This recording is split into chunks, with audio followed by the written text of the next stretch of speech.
2008年的时候，我在深圳做了一家服装店，然后那个时候认识我现在的男朋友。那天我去服装店买衣服，其实要像我这种个头，其实买衣服是非常难的。那天小陈挺热情的，一直招呼着我，挺开心。我看他走了之后，我觉得这个人挺好玩，蛮可爱的，然后又很精致。一来二去，时间久了，他也经常去我店里买衣服，我们彼此感觉都不错。然后他也在追我，我答应了。其实我们在一起已经生活了2年了，其实看你一直挺开心的。但是最近不知道怎么回事，他脑子好像有些什么事情停住了。我离婚的那个前夫，最近一直在纠缠我，几乎就是每周都会打来电话给我，我觉得真的很烦。他是近段时间老是有一些精神恍惚，找过你们还说的是近段时间怎么回事？我现在男朋友问起来，我不知道怎么跟他回答，我想摆脱我前夫留下给我的伤害，我要过我自己的日子。不要再来找我，不要再来烦我，你不要再像一个魔鬼一样每天来纠缠我，好不好？我求你放我。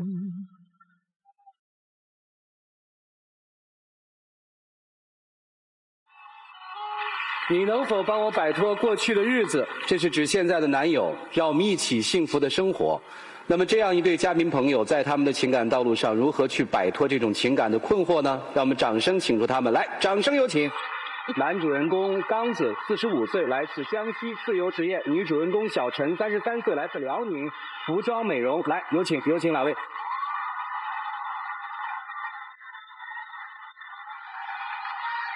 欢迎两位哈，在这个小片里我们看到了你们俩相识的一个经历，买了几件衣服，人家就成了你的女朋友。我算计了一下，大概有60多套。是他那儿衣服特别好，还是这个人特别好啊？本身我这个个头买衣服就非常难，你到哪里也找不到啊，但他那里有，而且他东西也很漂亮，人也很热心。买到第61件的时候开始表白了，怎么表白的呢？不好意思哈。那天他是抱了一束花去，而且那个花还不太适合的花，菊花。那是康乃馨。哦，康乃馨挺适合嘛。啊，康乃馨那是送给母亲的花啊。啊。然后他买了一束康乃馨给我，他说妈，给你花。不对，他买了一束康乃馨送给我。那个，然后很害羞的跟我讲，能做我女朋友吗？我觉得这人真的很好玩。那你就接受了。对，因为他这个人真的很好，然后又很开朗，跟他在一起，就是说你没有伤心的事儿。小片里面有讲到说，最近一段时期你的女朋友很恍惚，是吧？对，这个恍惚你能给我举一个具体的细节吗？经常突然开心，突然又变得有些解释不通，我自己都解释不明白。就是他的一个情绪起伏会很大。起伏会很大。那你有问过他是什么事儿吗？我问过，回答也是支支吾吾的，不是说的那么清透。其实作为我来讲，你有任何事情，大家摆明来说，大家来互相来解决它，其实这样很好。就是前夫的事，对不对？都已经离婚了嘛，那有什么不好跟他说的呢？我们离婚已经4年了，可是他总找我，真的担心他知道以后也会离开。你跟他谈恋爱的时候，知道他有过一段婚史吗？我知道他过去有啊，但是后来这段只是近段时间发生那些东西，我不太明白啊，所以我一直都很懵。那你告诉他好了，不要让他老这么蒙着喽。可是这怎么说呀？很难启齿的。可是你不启齿，不是他就现在这个状态吗？于是你们今天不就走到这儿来了吗？刚子今天来这儿是希望说搞清楚怎么回事，对不对？如果说事情可能超乎你的想象的话，你会接受吗？我们有电话采访到他的前夫，让我们通过金立手机来连线，听听小陈的前夫是怎么说的。来，他欠了我很多，我想我对不起他，他对不起我，反正我这笔把完了，这笔账完了还得慢慢算。您说陈小姐欠您很多，她到底欠您什么了？因为他打工的时候做了很多对不起我的事儿，造成不好。我希望这个先生呢不要跟小陈相处。小陈，我跟你说啊，无论你走到哪里，我也会找到你。你又找到一个人，我也找到你的家。反正你这辈子，反正你跑也跑不了我的手心儿啊！这个咱们走着瞧。听到这个东西之后，还愿意跟他一起去面对吗？其实我觉得吧，平淡是夫妻。我只想平平淡淡的走完的。可是现在你就不能平淡了，你看她前夫这个态度。你愿意跟我一起走啊？其实你大胆的说完了，事情也就过去了。关键是你自己敢不敢把它说出来。我也想听你自己亲口说一次。我把我以前的事和现在所发生的事儿都告诉你。至于我们还能不能继续走下去，你来选择吧，好吗？好。我和我前夫97年认识的，98年结婚，后来我们一起就去了山西，我在那里开了一个店。记得那天是3月7号，我跟他说明天38妇女节买点菜请咱们店里的员工吃。其实我这是一片好心。他站起来指着我的头跟我讲，你个败家娘们儿，你就知道吃，你除了吃还会干什么？摔门就走了。当时我也没在意，我可能以为这些天我比较忙没理他，他有点生气。当我3月8号那天早上买完菜回到家里的时候，我发现事情完全不是我想的那样。我拿钥匙打开门，2个人在床上躺着。当时我的情况是我怀孕，就这样我转身走了，然后我去医院做了引产，这个孩子我打掉了。怎么？因为我不想让他一出生就看到父亲是一个那样子的人。你摔门离去，他也没去追你。他没有追，任何话都没有，而且是3天以后才找的我。我说我要跟你离婚，他不同意离婚。他说如果我离婚的话，他会把我的家人给怎么样的。但是我没有办法跟这种人一起过下去，然后我就去了其他的地方来工作。但是在我们分开那一段时间，他一直在不停的找我，我一直在不停的换城市，不停的换电话。就这样，事情到了2002年，那年我回家的时候刚好春节，他去我家找我。他比我先到家，然后他去我家，我不知道他用了什么办法，我们的家人都向着他说，我家人认为他是一个好人，他是一个好丈夫，但事实上他完全不是，他几乎每天都骂我，有的时候还会动手打我。可是他用什么方式把你家人就迷惑了呢？我不知道，我是想离婚的，我家人劝我一起跟他去深圳，全家人都起来劝我说，你为什么要离婚？这么好一个男人，你离婚再找不到了。再说离婚是一件很难堪的事，你离婚是会让我们做家长的抬不起头来。就这样，我听了家里人的话，我跟他去了深圳。到了深圳，我才发现完全不是这么一回事儿。我说我要找工作，然后一开始我是找的那个超市促销员，月薪800块钱，然后加一点提成。他告诉我那工资太低，不能做。那他说这样吧，那个我朋友那边那个有个事儿，工资挺高的，你去那边干嘛？我说什么活？他今天晚上就可以去。到我去的时候，我发现那是夜总会。第一天到那里，我就一个人躲在角落里面哭。我在那里遇到了一个很好的女孩，那个女服务员过来问我为什么哭，我就把我的事讲给她听了。那女服务员问我你想不想离开？我说我真的很想。我说这种人，我跟他在一起，还不如跟魔鬼在一起。他跟我说，你就说明天警察会来这里登记证件，你把你证件拿出来。因为我前夫把我的身份证藏起来，根本不给我。就这样。我把证件从他手里骗出来，第2天我从那里逃出来了。那什么时候2个人就终止了这种婚姻关系的呢？到了2007年才正式终止。又拖了5年。又过了5年，他还在找我，还在威胁我。然后我就跑到他家里去，我说你不跟我离婚，我就死在这里。以死相逼。再怎么样混的人，他也不怕死的人呢。这样我们终于把离婚手续办完了。可是我不知道为什么，都离婚4年了，他还在一直找我。小陈，你能告诉我吗？你不愿意跟刚子讲你过去的这段经历到底是为什么？你害怕什么？说实话，我真的很想跟刚子一起走下去，但是我不知道怎么样去讲。我怕跟他讲完了，他转身而去，我更难堪。刚子大概就是最近他恍惚的一个真相吧。说句良心话，我都不知道该怎么样子。就算我想跟他共同的去走，但是从前面的这节东西，你不理清楚它，说句良心话，任何人也不敢轻而易举的去踏进这一步。如果他自己没有这个能力，希望你帮助他去理清楚，你会吗？可以，可以拿出来大家探讨。面对这样一段情感，他们应该怎么办呢？接下来，让我们来听一听专家的一些想法。让我们进入真心丘比特问卷。其实每个女人都想嫁一个好丈夫，一辈子跟他好好过日子。但是呢，他这个前夫，我现在看着就是一个无赖。再一个，就刚才刚子说了，你要把这段事情要捋清楚。其实我觉得这件事情不是说小陈不想捋清楚，是因为他的前夫是个无赖，他不想跟他把这个事情捋清楚。我觉得刚子，如果你是个爷们儿，是个纯爷们儿，你应该跟他站在一起，两个人一起携手把这个事情弄清楚。这个时候他最需要的就是你，而且一个女人经历了这么多，她会很珍惜下一段这段感情的。我能看得出来，小陈对你的感情非常非常的深。我好像感觉到刚子还有一些话，心里话没有说出来的感觉。我想过，如果说我们一起共同去面对，应该用什么样的方式来做会比较好？如果你要是在这地方犹豫的话，我觉得是正常的，因为你刚刚听到这个消息。对于小陈而言的话，他用了这么多年的时间去摆脱他前夫对他的干扰，也恰恰是他因为他自己一个人扛，让他前夫看到了机会，觉得你就一个人，所以我好欺负。那么你的出现有可能就改变了他前夫这种无赖的想法。其实他也不可能一辈子纠缠下去，因为他还有他的生活。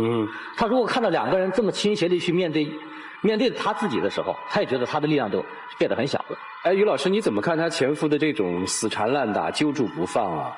就是一定他在小陈身上觉得还有些叫需求或者利用价值，他才会缠着你，或者是一种怨恨都可以。也就是说，在这过程当中，你要看一下你跟他沟通的方式是什么，是不是给他留有机会。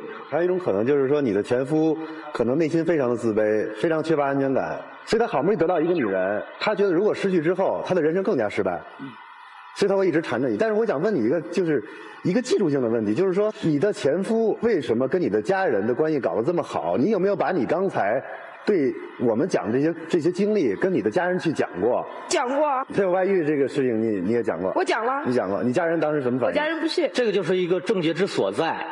包括你的家人，你都不能跟他很好的沟通，那么你跟你的前夫沟通当中，一定是有一些问题出现的。我觉得这个问题当中，我们承认说前夫是无赖，但是我们思考一下，我们用什么样的方式能够去阻止或者去切断这个关系？你前夫，你觉得他离不开你是为什么？他比我大10几岁，将近20岁。他一直想把我作为工具去赚钱，大部分都是我在工作。我不养他，他会跟我吵，他就跟我闹啊。我只有逃。所以你现在需要支援，现在有一个人已经愿意来支援你，你就希望和他站在一起，你的力量就强大了。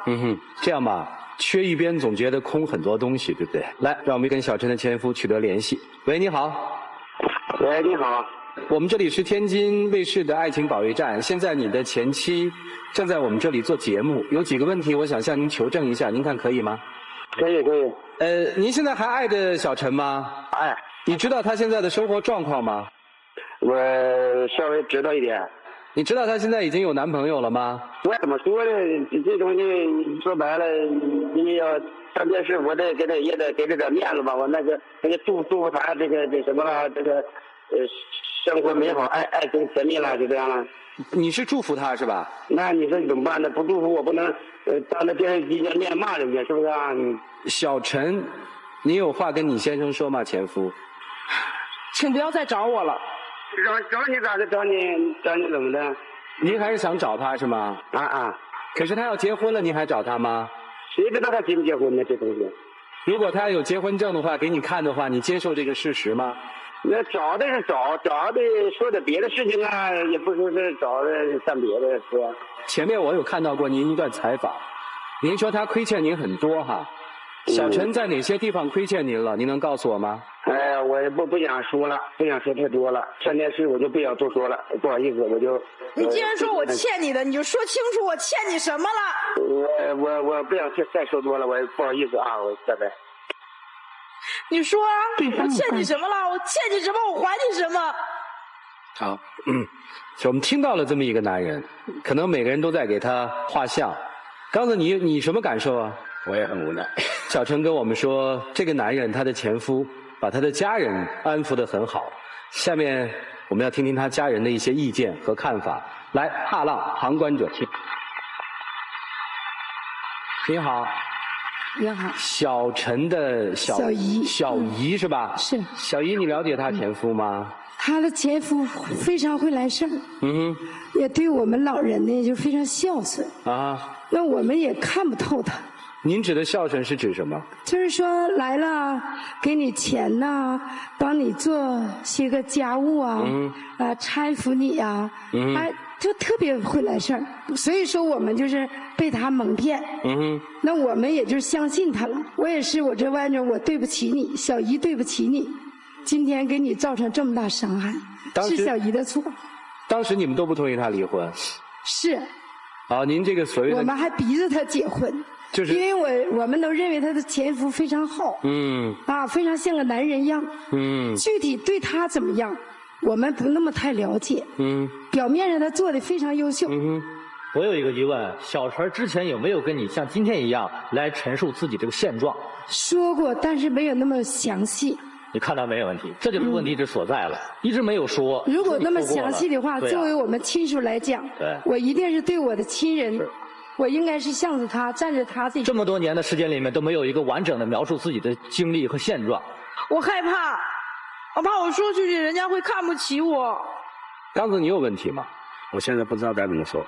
刚子今天可能很突然，但是你接纳这个人，可能就接纳他所有的过去。如果你还愿意接纳，说句实话，他之前的故事我根本就不想知道的太多。从今天开始以后怎么走 ？OK， 我只要的是这个。好，是这么想的是吧？对。想一下，在下面的时间很短的1分钟里面，来做一个表白。来，一起黄金60秒。刚子，我想跟你说，我很爱你，很想跟你一起生活下去，但是我很害怕，我走不出来过去那种婚姻带给我的阴霾，我害怕它再像噩梦一样来纠缠我。我真的很想跟你讲。然后让你陪我一起去面对，但是我又害怕，我怕我说完了，你转身走了，留下我独自一个人，我好孤单。什么都不用考虑，平稳的走完去后半生就行了。平稳是福，我不喜欢很激情的东西，因为我知道激情过后是雨后，我不要那种下雨的东西。好。两位都表达完了，亮灯吧。看到了一个男人的坚决，恰恰是一个女人在犹豫。两位请回，请回吧。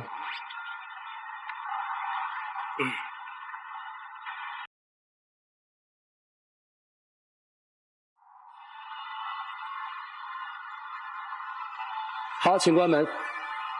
他们能够坚定地走在一起，共同面对女方过不去的过去吗？请各位拿起手里的表决器，你们认为他们是应该订婚，还是说分开？来，请选择。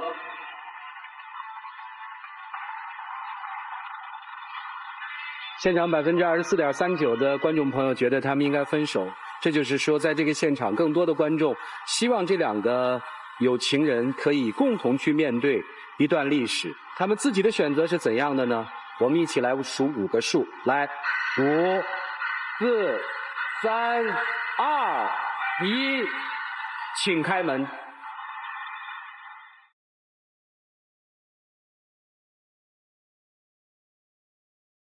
爱你爱的人，不去不理，不在意，一路有多少风雨，只是爱你爱。愿意帮他哈，愿意一起承受啊，来吧，有请我们的漂亮的小花童，来，有请。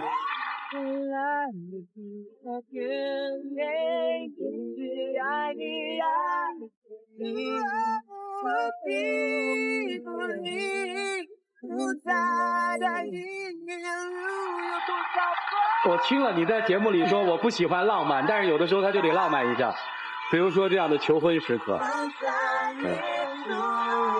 下一个吧。在这里要感谢天津东一佩奇为本节目嘉宾提供的精美的订婚钻戒啊，同时也要把这个由金立智能手机提供的一系列的手机送给你们，说你们生活幸福快乐，好吗？谢谢，谢谢两位啊，祝福祝福，来请回。